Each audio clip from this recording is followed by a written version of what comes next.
Radio Martí, siempre contigo.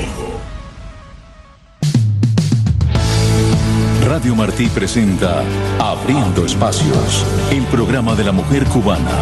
Media hora de radio para que su voz silenciada se haga visible. Abriendo Espacios, un programa de Radio Martí conducido por Ariane González. Iniciamos Abriendo Espacios, el programa dedicado a la mujer cubana, un programa con temas que importan no solo a las féminas, sino al pueblo cubano en general, dentro y fuera de la isla, porque es importante conocer las actividades que están realizando los cubanos que han tenido que exiliarse y desde cualquier punto reclaman la libertad y enarbolan esta frase que ya se ha hecho tan popular de patria y vida. Vamos a hablar de esto y mucho más con la activista Lady Jiménez. Ella se encuentra en Barcelona, en España. Gracias por acompañarnos en este programa Abriendo Espacios, Lady. Muchas gracias a ti, Ariadne. Lady, me gustaría que tú le contaras al pueblo de Cuba, porque precisamente estamos hablando aquí en Abriendo Espacios, pues hay una nueva iniciativa allí en la península ibérica y evidentemente se está haciendo un llamado a los cubanos que están, sobre todo me imagino que la gran mayoría en Europa, en España particularmente, ladies. Bueno, en realidad no es yo porque vivo aquí en España, en Barcelona, pero no es una iniciativa de la específica de España. Es una iniciativa de cubanos en Europa. Ajá. Parte de una asociación que se llama CKD, Cubanos, Confederación Cubana Antitotalitaria y por la Democracia. Y esta es una organización que surgió a partir de Bruselas, la primera cumbre de cubanos libres que se celebró en mayo del año pasado. Y bueno, un grupo de cubanos allí que tuvimos un poquito de afinidad. Claro. Tomamos la decisión de empezar a hacer un activismo juntos.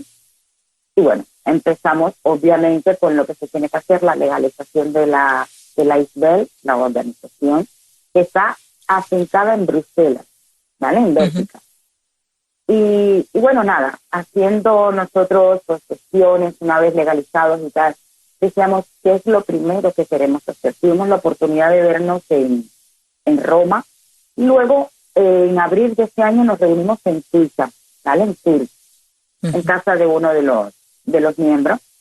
Entonces llegamos a la conclusión de que existen tantas buenas ideas para nuestro país, Ariadne, pero no estamos yendo todos en el camino de crear con esas buenas ideas un consenso de ideas que se le pueda plasmar al pueblo cubano, para que el pueblo cubano empiece a ver un futuro más allá del futuro incierto que tienen hoy en día. Sí, esa fue nuestra primera visión. Entonces decidimos crear un congreso donde uniéramos todas esas ideas, donde no es que vayamos a cuestionar si idea es mejor ni que cuál es la no válida, porque eso no está en nuestras manos, sino eso, unir a todas esas ideas, conversar, explicar a micrófono abierto. Aquí cuando te estoy hablando, obviamente, ideas desde pasos de cómo empoderar y organizar a los diferentes activistas dentro de la isla para dar el paso correcto. Obviamente siempre el paso correcto, y tú sabes que entre nosotros tenemos que dejar muy claro esto, el paso correcto hacia tumbar la dictadura, no hay otra, el paso correcto, y luego obviamente qué va a pasar el día después, esas iniciativas que tienen, cómo se va a sustentar a ese pueblo desvalido desde el día después post dictadura, y obviamente montones de ideas maravillosas que hay para la reconstrucción del país. Y ahí tenemos una de las tantas, que es la inclusión de la mujer cubana en la sociedad, tomando el ejemplo de cómo viven las mujeres en los países libres, ¿no? Me llama muchísimo la atención, ladies, que cómo surge, ¿no?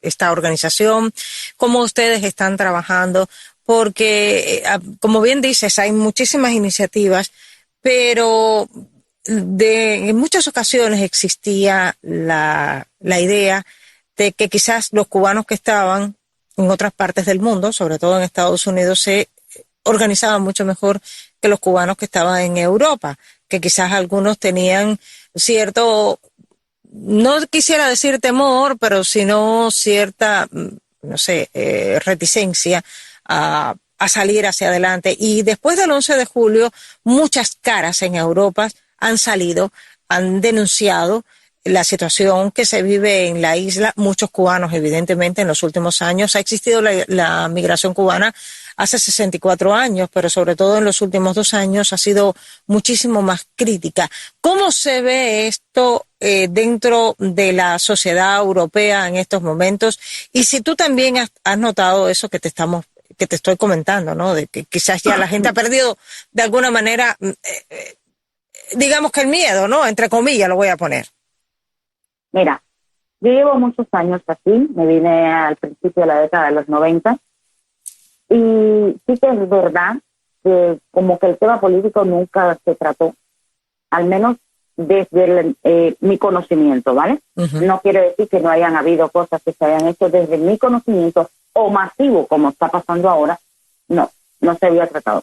Era como que nosotros poníamos siempre en las manos del exiliado cubano-americano aquel activismo, de aquellos movimientos y todas aquellas cosas.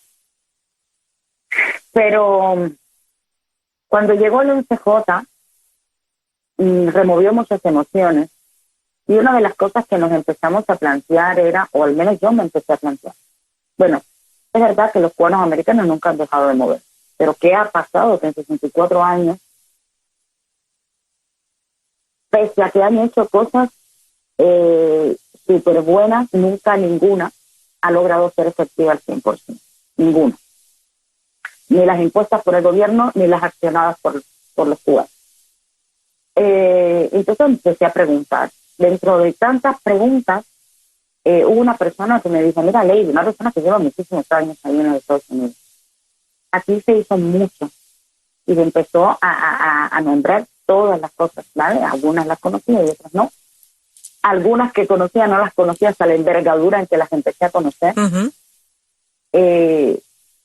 Pero también fue llegando paulatinamente una inmigración cubana allí, que lo que traía como pensamiento era sobrevivir, trabajar, evolucionar, ¿no? Y fueron olvidando ese compromiso, ¿no? Esa lucha, el participar en la causa. Empezaron, y se empezó como que a debilitar, porque es muy de humano, que cuando tú das, y no te siguen o no recibes en concordancia, pues las cosas se debilitan, ¿no? Uh-huh. Y bueno, todos sabemos que aquí en el capitalismo tú tienes todas las oportunidades que tú seas capaz de lograr, ¿vale? Tú te labras tu futuro, esa oportunidad la tienes, pero obviamente trabajando, ¿no? Porque claro, regalado para nada, eso ya nos huele a comunismo, ¿no? Uh-huh. Ya sabemos que eso no sirve. Entonces también muchas personas como que dedicó su tiempo a eso, a salir adelante, a trabajar, a creer que el bien que le estaban haciendo a Cuba, y eso también me sucedió a mí, a creer que el bien que le podían hacer a la Cuba era solamente ayudar a los suyos, ¿no? Uh-huh.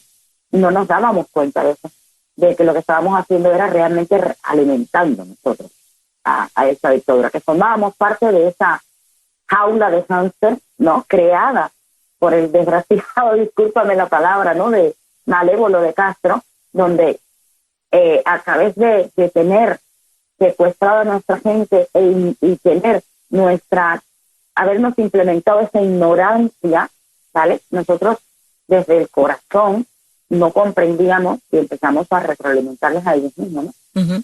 Entonces, claro, empezó todos estos movimientos, y ya empecé a ver por qué se había dilatado tanto en el tiempo alguna buena acción que hubiese podido salir con tantos cubanos americanos haciendo tantas cosas y con tanto sentimiento y amor por la patria. Entonces ya yo creo que era hora no es si ellos no pudieron, sino si ellos hacen lo que pueden, vamos nosotros a aportar lo nuestro. ¿Me entiendes lo que te quiero decir? Y a nosotros, sinceramente, te lo voy a decir, nos daba una envidia sana el ver las caravanas, el ver todo lo que hacéis, y así no lo lográbamos. Lo hemos intentado, pero obviamente aquí no existe una comunidad como la de Miami, ¿no? Claro. Que tú puedas hacer una caravana y puedas masificar, ¿no? Si tú haces una caravana y hay 5 o 10 carros. Claro, claro. Entonces no lo lográbamos. Y más que nada lo que sí que nos dimos cuenta era que llevaban los cubanos en Miami o en Estados Unidos en general luchando tanto tiempo, solo que era momento de que nosotros desde aquí, también tomando la importancia que ha tomado la política europea con respecto al mundo, nosotros tenemos que empezar a accionar también. Uh-huh. Interesante, y sobre todo porque en estos momentos, si tú estás precisamente en Europa, hay un llamado de una serie de organizaciones para que el pacto de diálogo con Cuba pues no se lleve a cabo. Lituania es uno de los países que no ha votado, por eso no se ha puesto totalmente en funcionamiento, y sobre todo por lo que ha ido pasando, las imágenes que se han ido viendo, las denuncias de violaciones de derechos humanos que nos llegan dentro y fuera de la isla. Y yo creo que es algo importante que está sucediendo en estos momentos en Europa. Quizás tengo la sensación de que hay más voces reclamando en estos momentos la libertad de Cuba que quizás hace, no sé, 5 años, Lady. Sí. A Cuba, la dictadura cubana se le cayó la cortina de humo, ese velo maravilloso, se le cayó, porque aquí en Europa la gente tenía una concepción completamente equivocada de la realidad cubana. Y al caerse eso, obviamente, los políticos que abogan por la libertad, los políticos que abogan por lo que es la democracia, no pueden dejar pasar por alto el levantar la voz allá donde estén, ¿no? Como tenemos el caso de Herman Her, representante de voz dentro del Parlamento de la Unión Europea, y bueno, Dita Charanzova, no sé si le escuché. Dita Charanzova. Exacto. Y bueno, y muchos otros, ¿no? Que no quiero tampoco empezar a mencionar uno y otro, uno porque no los conozco a todos y otro porque no quiero olvidarme y que haya susceptibilidad, porque hay muchos. Afortunadamente para nosotros hay muchos. Entonces, obviamente, si ellos no son cubanos y lo están haciendo, a nosotros por honor, por honestidad, porque sí, nos corresponde pues actuar en consecuencia también. Ustedes están preparando para el mes de noviembre, aunque estamos en verano, estamos prácticamente ya preparándolo todo para el otoño. Entre el 2 y el 5 de este año 2023 van a celebrar el Congreso Va por Cuba. Precisamente lo van a realizar en Barcelona, ladies. En Barcelona, exacto, como tú has dicho, del 2 al 5 de noviembre. Son 4 días. 4 días donde queremos que haya de todo, ¿vale? Queremos que haya de todo porque los cubanos nos caracterizamos porque somos personas divertidas. No somos personas que nos gusta vivir la vida, ¿vale? Tenemos una alegría, luego tenemos una hermandad. Lo he podido vivir tanto en Bruselas, lo he podido vivir en Suiza, lo he podido vivir en Roma, lo he podido vivir incluso aquí en Zaragoza, una población donde se hizo una asamblea de las asociaciones de aquí de España. Cuando nosotros nos juntamos, hablamos, peleamos, sí. Pero también existe esa idiosincrasia nuestra, ese carácter nuestro, nos divertimos. Entonces, el Congreso tendrá las ponencias, tendrá un acto muy bonito que se hará en homenaje a los presos políticos, porque nosotros no queremos que sea un congreso donde venga nadie, ni político, ni activista, ni nadie, a decirnos en Cuba hay una dictadura, ya lo sabemos. Vamos a poner sobre la mesa cómo vamos a tumbar esa dictadura, vamos a poner sobre la mesa cómo vamos a reconstruir el país, ¿vale? Yo te voy a poner un ejemplo, ¿vale? Ajá. Dentro de las ponencias, hay una ponencia que para mí todas son buenas, pero para mí hay una ponencia que es fundamental, ¿no? Se llama, es una ponencia que se llama Cuba Democrática Digital. Cuba Democrática Digital nos va a exponer allí la necesidad que hay, que ya ellos lo tienen bastante comenzado, no desarrollado del todo, ¿vale? Pero bastante comenzado. La necesidad que hay de tener una nación digitalizada, ¿vale? Tú has escuchado muchas veces, Ariadne, bueno, no se puede tener un partido alternativo porque no es legal, porque no es legítimo. Bueno, nunca lo va a hacer con la dictadura ahí. Pero eso no quiere decir que no podamos hacer cosas paralelas, ¿no? Entonces, esta Cuba Democrática Digital trae consigo la oportunidad de que los cubanos, bueno, primero hacer obviamente toda una campaña donde los cubanos entiendan el porqué de la necesidad de formar parte de esto, ¿no? Entonces, aquí se haría por primera vez votaciones democráticas de todas y aquellas cosas que realmente quieren los cubanos. Hay muchas personas con las que yo he hablado que me hablan, sí, yo tengo un modelo de nación. A ver, tú puedes tener un modelo de nación, pero tú tienes que tener el beneplácito del cubano. Eso es democracia. Ya. ¿Ves? Claro. Entonces, a través de eso, de Cuba Democrática Digital, se pretende realizar esos procesos de votaciones, ¿no?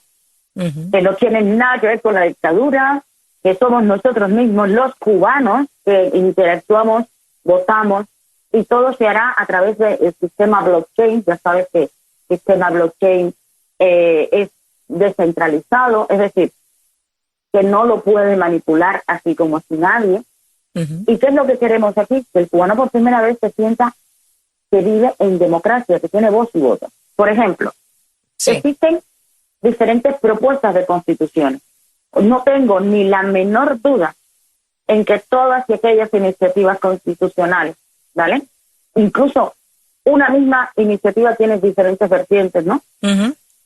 Tienen, pues, desde el marco histórico, la mejor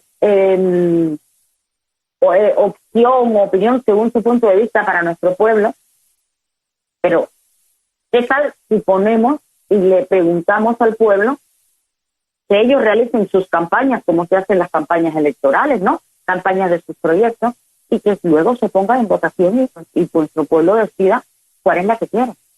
Claro. Todos vimos lo que pasó el día 11J. Bien. Yo personalmente era de las que decía, que salgan, que se rebelen. Bueno, ya lo hicieron. Pero se llevaron una gran enseñanza, que no estaban preparados para hacerlo. Y nosotros tampoco fuimos para responderlo. Entonces, obviamente, de esa gran enseñanza que ellos se llevan, también se llevan la consecuencia, ¿no? De toda más represión, cárcel y todo lo que estamos viviendo, con toda la injusticia que hay hoy en día. Ellos lo que no tienen es un plan que ellos digan, bueno, lo voy a volver a hacer porque tengo la certeza de que pasará esto, porque ya está ahí. ¿Me entiendes? El ser humano no es capaz de dar un paso si no sabe hacia dónde va. Y no nos estamos preocupando por enseñarle al pueblo cubano todo lo que hacemos en la vida funciona desde nuestro cerebro. Y no estamos poniendo en el cerebro de ellos cómo sería realmente una Cuba. Hay una persona a la cual yo le planteé esto y me dio una respuesta que para mi punto de vista es súper banal. Bueno, ahí está el ejemplo de Miami. Bueno, está el ejemplo del mundo libre, no solo de Miami. Pero ¿acaso crees que realmente ellos saben cómo es? Claro. ¿Ves? Claro. Entonces nos perdemos en esos detalles, nos perdemos porque damos por hecho que todo el mundo tiene que saber, ¿vale? Cómo son las cosas. No, lo sabe el que lo sabe, pero el que no sabe actúa. Hay que educar. Exactamente. Entonces, por ejemplo, está clarísimo que en un momento de levantamiento social, un nuevo estallido social, imagínate que lo hacen correctamente, bien. ¿Y cómo sería el modelo de gobernabilidad inmediato? Bueno, ahí existen algunas iniciativas, consejo de transición, ¿ok? Pero hay como 3 o 4, incluso constituciones que tienen consejo para la transición, o si no, forma de liberación que tienen un consejo para la transición. Vamos a separar eso, ¿vale? y vamos a proponer solamente quién se postula para ser el que ocupe ese tiempo transicional de 18 meses para nuevamente echar a andar el país, ¿verdad? Empiecen a hacer sus campañas y el pueblo vota según lo que se les ofrece.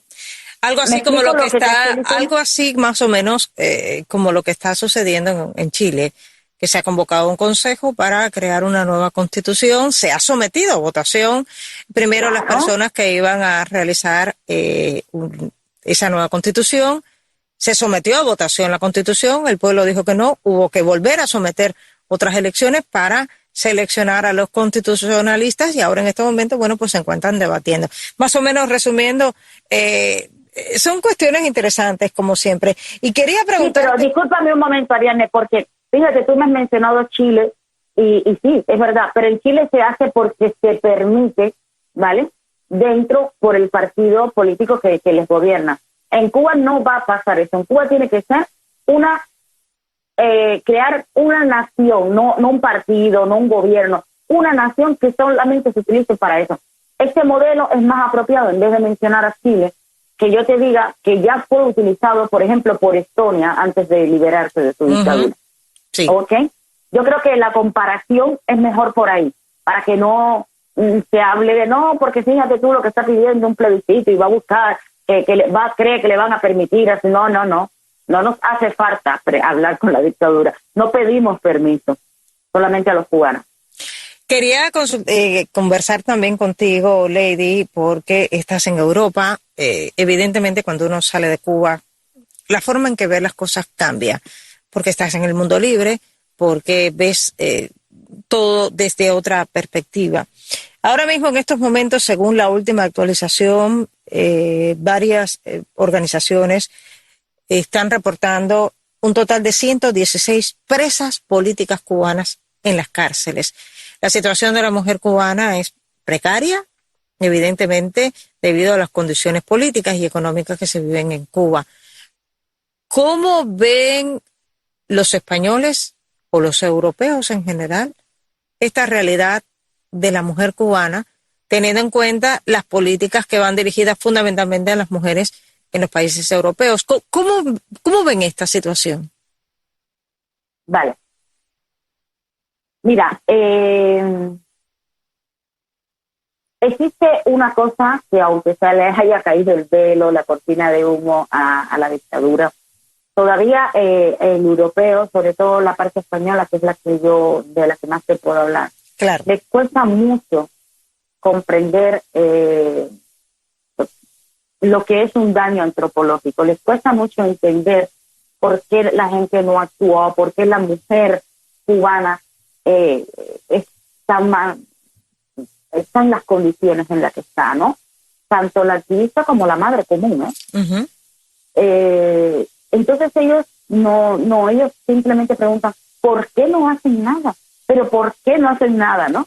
Entonces sí que les duele, sí que lo ven horrible, sí que lo ven, pues, vaya, es algo que no es del siglo XXI. Sabemos que Cuba va siempre un siglo atrasado, pero así lo ven, con ese atraso, ¿no? Afortunadamente, mira, por aquí hay una red femenina cubana. No es que yo conozca de su trabajo, pero sí sé que hay una activista que se llama Elena Larrinaga, que yo he tenido la oportunidad de hablar con ella, y ella pues es muy, muy, muy, muy firme en su trabajo representando cómo vive la mujer cubana dentro de aquí de las organizaciones gubernamentales aquí en Europa. Luego conozco una chica que se llama Mari Carmen, que ella aquí en Barcelona, y ella también tiene una organización que es puro mujeres, y la verdad sobre todo puro mujeres, pero está más enfocada en aquellas mujeres opositoras o las que están presas, ¿no? Ajá. Y la verdad que sí, que ellas son las que están haciendo que la población europea o española empiece a entender, ¿no?, qué ha sucedido. ¿Por qué no puede actuar una madre, por ejemplo, en defender a su hijo preso, o menor, o enfermo, o a su esposo, ¿no? Ujú. ¿Por qué hay tantos feminicidios? ¿Por qué, entienden? Sí. Ahí todo ese trabajo, ellos están haciendo a pie de calle, a pie de ir a entrevistas de radio, en las redes sociales, ellos lo están haciendo para que la gente comprenda, porque para el ciudadano de a pie de aquí, que siempre ha estado en libertad, eso es impensable, ¿no? Lady, muchísimas gracias por estos minutos aquí en Abriendo Espacios. A ti, Ariane, muchísimas gracias por esta oportunidad. Un fuerte abrazo. Así nos despedimos, Alejandro Zayas Bazán y Ariane González. Hasta la próxima.